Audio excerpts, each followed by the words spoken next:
Welcome to Cruise News, bringing you the latest updates from the world of cruising. All right, let's dive right into this week's top stories. And we're starting with a question that I know is on a lot of cruisers' minds. Are the all-inclusive perks we all love starting to, well, disappear? So our top story is all about Norwegian Cruise Line. They've rolled out some new fees and dining limits, and it's sparking a whole lot of frustration among their loyal passengers. You know, it kind of feels like what the airlines have been doing for years, unbundling everything. First up, there's a huge change happening in the main dining room. You know how it used to be you could order as many main courses as you wanted, which was a pretty popular perk for a lot of people? Well, that's changed. The new rule is actually pretty simple.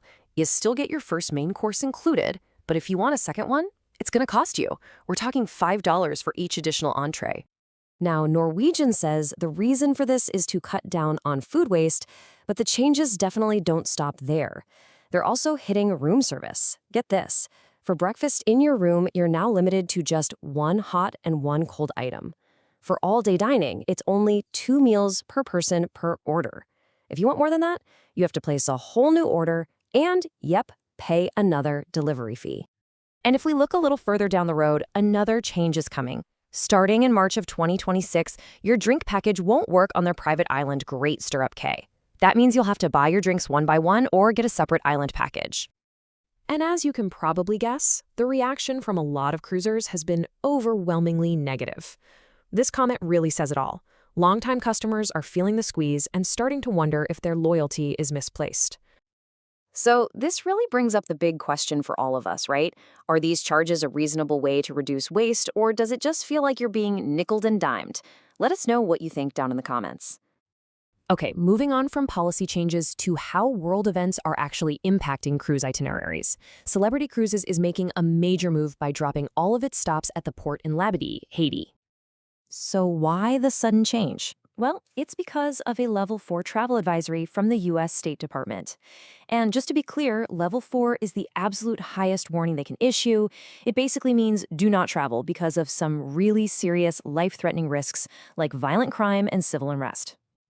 And this isn't just a short-term pause either. We're talking a long-term suspension.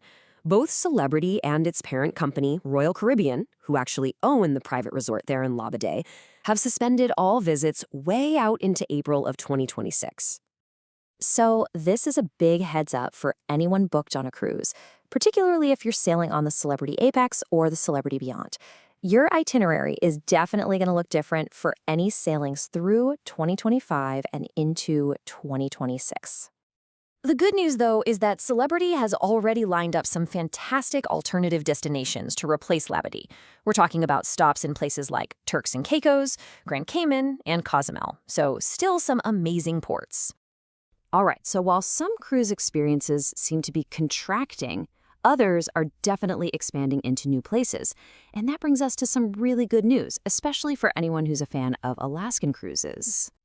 What's happening is that MSC Cruises is making a major commitment to the super popular Alaskan market. After a really successful debut, they've just announced they are bringing the MSC Poesia back to Seattle for a full summer season in 2027.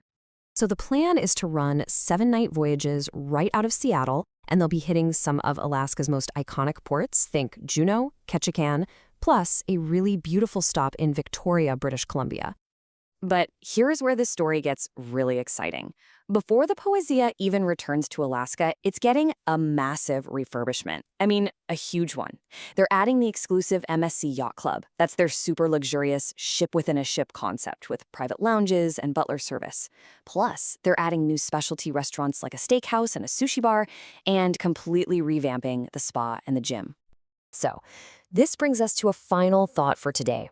With these kinds of premium upgrades and a bigger focus on a hot destination like Alaska, does this make you more likely to book a cruise with MSC? We would love to hear your take on that, and of course, on all the stories that we covered today. Thanks for watching Cruise News. Visit cruisenews.io for full stories and sign up for free email alerts.